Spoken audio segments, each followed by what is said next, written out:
Welcome to Beardy, Bruce Lee Central. And by the way, one last thing. You mentioned Bruce Lee. Have you ever met Bruce? Obviously when he was alive. Yes. Yes. How do you think he would have done in the UFC? I really don't know. I mean, you know, I met Bruce through James Coburn, and I met Bruce at his house many times, and, you know, I knew Brandon, too. I first met Brandon when he was a baby boy, you know, probably 6 or 7 years old, something like that. Young boy. Well, Sensei, on our third anniversary, this is our third anniversary show, a major honor for us. Thank you, sir. Thank you. There he is, the man himself, Sensei Steven Seagal. Hi everybody, it's Birdie here. What's going on, guys? I just want to explain really quickly why this is a big and fat lie from Steven Seagal. He never actually knew Bruce Lee or never even met him. And the reason is quite simple. He lived in Japan until 1974 when he moved back to California. And Bruce Lee died, of course, in 1973, the year before. So if Steven Seagal traveled from Japan back to California in between, he might have met Bruce Lee. But this leaves another question. Why the hell would Bruce Lee meet and hang out with Steven Seagal? At this time, he was a teenage boy. Before 1973, he was a teenage boy. He was not an actor. He was not a known person whatsoever. He was just a teenage guy that knew karate. So, I mean, it makes absolutely no sense. How does he suddenly know James Coburn? I mean, back in the 70s. Remember, like I said, Steven Seagal at this point is a teenage boy. So why the hell would Bruce Lee and James Coburn hang out with Steven Seagal, this unknown kid from California? So, I mean, it makes no sense. So I just want to clear that up. If you're wondering why he's lying, I don't know. I can't answer that. But obviously, he likes to embellish or lie or make up shit. I don't know what. But he never met Bruce Lee. And no other actor has ever confirmed that Steven Seagal met Bruce Lee. And it's just no photos with Bruce Lee and Steven Seagal ever taken. And it's just a big fat lie. So that's my opinion. You can think what you want to think, but there's really nothing pointing, no evidence pointing that he actually ever met Bruce Lee. It just seems like a bit fat lie. And working together, and I tried to learn from him, and I think he tried to learn from me, and so being able to work with him that day and fight him was a great pleasure for me. I was going to say, Dan Inosanto, at one stage, Bruce Lee's #1 student. You also... and teacher. And teacher. Friends with James Coburn as well, who was one of Bruce Lee's students. Indeed. That's how I met Bruce Lee, was through James Coburn. Tell me, I was going to ask. So you met Bruce Lee. Tell me about your experiences with Bruce, and what was he like, and how did you get on with him? You know, I wasn't around Bruce much. He...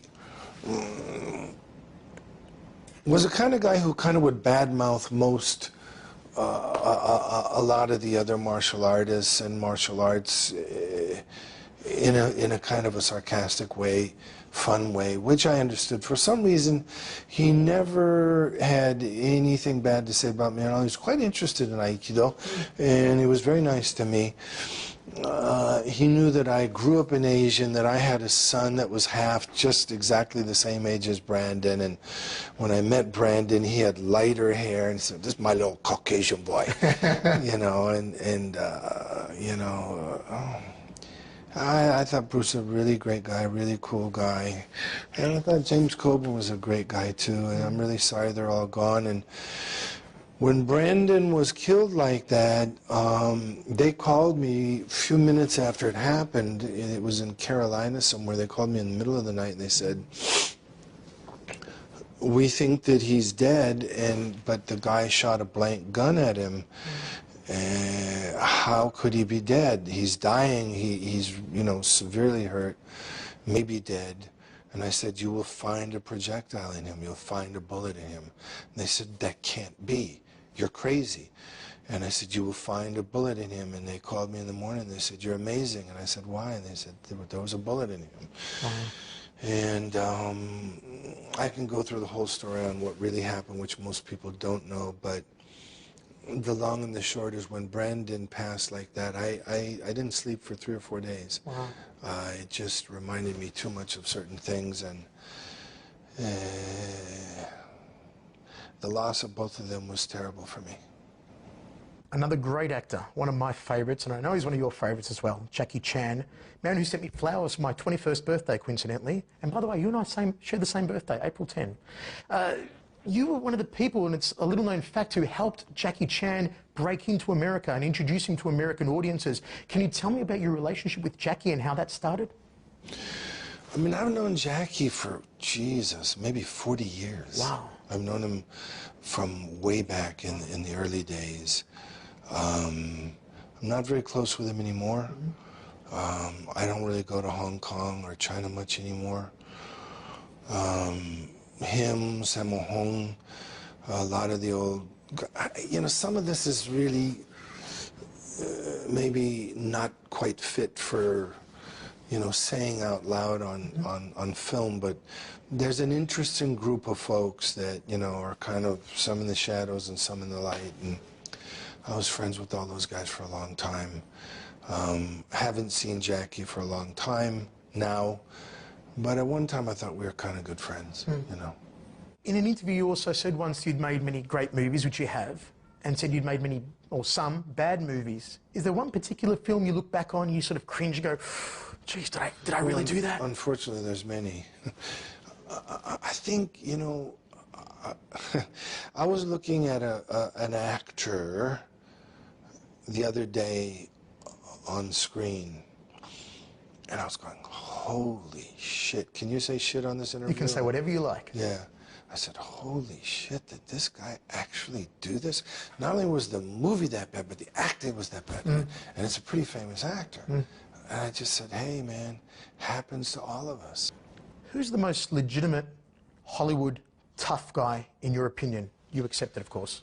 When you say tough guy, do you mean martial artist or just tough guy? I mean, Stephen, for real, if he was on the street and there was a situation, you wanted this Hollywood guy by your side because he could defend himself.